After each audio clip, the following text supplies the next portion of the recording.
Hi, I'm Brad with Double D Trailers. This particular feature on the rear-facing combination forward-facing slant design, I think you'll really like this.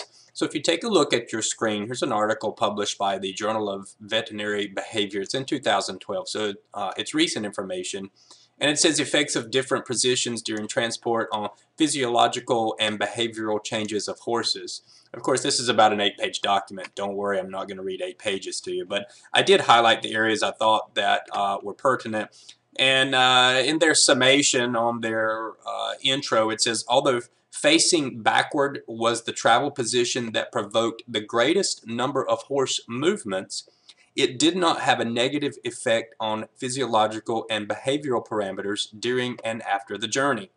We concluded that for standardbred trotters accustomed to travel, the latter may be the less stressful position during a 200-kilometer transport. And basically what they're saying is the latter being the rear or backward facing design. So I'll show this to you. This is a patent pending design currently with the U.S. Patent and Trade Office on a rear-facing design by Double D Trailers. We'll go over that in just a moment. But if we scroll down through this document, and I'll be happy to send this to you if you like, it is truly they had a controlled group, and you'll really appreciate the research. But in highlight, horses made much more movement within the vehicle in the backward facing position, but at the end of the journey and in the subsequent 4 hours they had no variation of physiological patterns. We concluded that such a position is less stressful for them as horses were thought to absorb deceleration with their haunches and were better able to maintain stability. And it goes on to say, in fact, backward position was voluntarily chosen for untethered horses during the vehicle transport. In conclusion right here, it says, and front-facing position caused an increase of serum cortisol concentration at unloading. Indeed, for standardbred trotters accustomed to travel, the backward-facing direction has been suggested as it is the less stressful position for 200-kilometer travel. So, very interesting research and very compelling. So when we take a look at the info and say, okay, well, if our horses want to travel backwards when they are untethered, and if this research support or suggests through the evidence of testing urine, blood samples, things of that nature, movements, that horses do tend to travel with less stress in a rear-facing design. So the patent that we have are this design. If you take a look at it here, so when you choose this feature, I've added in. Let's just highlight this really quick. We need to go ahead and do a side load or unload ramp here. So normally what would happen is you would load your horses from the rear, okay, like so. Horse number 1 would stand in this direction facing forward. Horse number 2 would stand in this direction facing forward.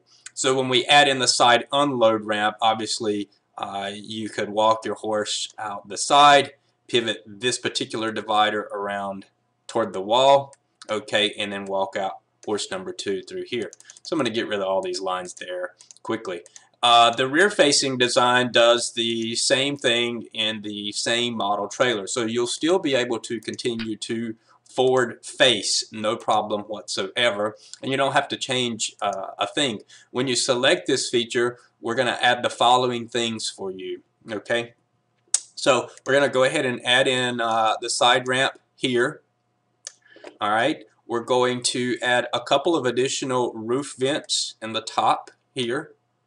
And by the way, the top drawing and the bottom is the same. The top one simply shows the rear safe tack design in the open position, your dividers in the open position, showing how that your horse can exit.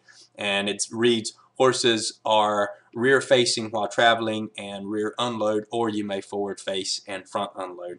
So we'll add the side unload ramp. We'll add in the additional roof vent, so if you're forward or reverse, you'll have a roof vent in each area. We'll go ahead and we'll keep the drop-down window on this side. the drop down window on this side, which is normally the head side. We're going to call it the road side. And on the what would normally be the butt side, we're going to change that from a sliding window again to a drop down window here, a drop down window here.